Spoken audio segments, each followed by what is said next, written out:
నమస్తే. భగవద్గీతలో 13వ అధ్యాయం క్షేత్రజ్ఞ విభాగ యోగంలో 9వ శ్లోకము. అసక్తిరనభిష్వంగః పుత్రదార గృహాదిషు నిత్యం చ సమచిత్తత్వం ఇష్టానిష్టోపపత్తిషు. భగవానుడు క్షేత్రజ్ఞుడిని తెలుసుకోవడానికి కావాల్సిన వాల్యూస్ గురించి చెప్తున్నారు. 7వ శ్లోకంలో 9 వాల్యూస్ చెప్పారు, 8వ శ్లోకంలో 3 వాల్యూస్ చెప్పారు. ఇప్పుడు ఈ శ్లోకంలో ఇంకొక 3 చెప్తున్నారు. అసక్తి అనభిష్వంగః పుత్రదార గృహాదిషు. అంటే ఆసక్తి అంటే ప్రాపంచిక విషయాల మీద ఆసక్తి లేకపోవడం, పరమాత్మ మీద ఎక్కువ ఆసక్తి కలిగి ఉండడం. తర్వాత అనభిష్వంగః పుత్రదార గృహాదిషు.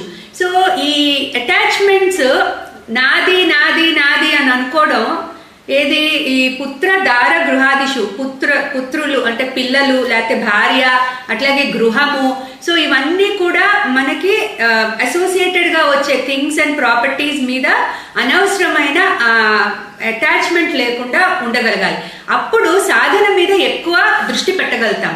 సో అందుకని మెటీరియల్ థింగ్స్ మీద ఎక్కువ ఇంట్రెస్ట్ కనుక వదిలించుకుంటే, సాధన మీద ఎక్కువ దృష్టి పెట్టగలిగితే అప్పుడు క్షేత్రజ్ఞుడిని తొందరగా తెలుసుకోగలుగుతామని భగవానుడి ఉద్దేశం.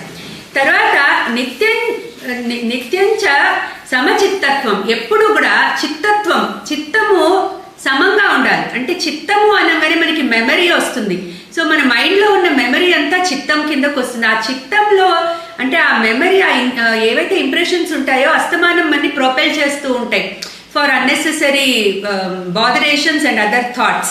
అందుకని ఆ చిత్తాన్ని ఎప్పుడూ కూడా ఈక్విపాయిజ్డ్ గా బ్యాలెన్స్డ్ గా ఉంచుకోమంటున్నారు. అంటే మెమరీని తగ్గించుకుంటూ వస్తే మనం ఆ మెమరీలో ఎక్కువ గనక మనం పరమాత్మ గురించి సాధన గురించి పెట్టుకుంటే ఈ అదర్ థింగ్స్ ని మనం తగ్గించుకోగలుగుతాము. సో అట్లా ఇష్టానిష్టోపపత్తిషు. సో ఎప్పుడైతే మనకి ఇష్టమైనవి వచ్చినప్పుడు, ఇష్టం లేనివి లభించినప్పుడు మనకి జరిగే యాజిటేషన్స్ అన్నీ కూడా మైండ్లో ఇంప్రెషన్స్ ఫామ్లో ఉంటాయి. సో అవన్నీ కూడా మనం తగ్గించుకున్నప్పుడు బ్యాలెన్స్డ్గా ఉండగలుగుతాం. సో అందుకని నిత్యంచ సమచిత్తత్వం ఇష్టానిష్టోపపత్తిషు. ఇష్టమైనవి లభించినప్పుడు, ఇష్టం లేనివి లభించినప్పుడు కూడా ఈక్విపాయిజ్డ్గా ఉండగలగాలి. అట్లా అటాచ్మెంట్ వదిలించుకొని ఈక్విపాయిజ్డ్ నేచర్ అలవాటు చేసుకోమని భగవానుడు ఈ శ్లోకంలో చెప్తున్నారు.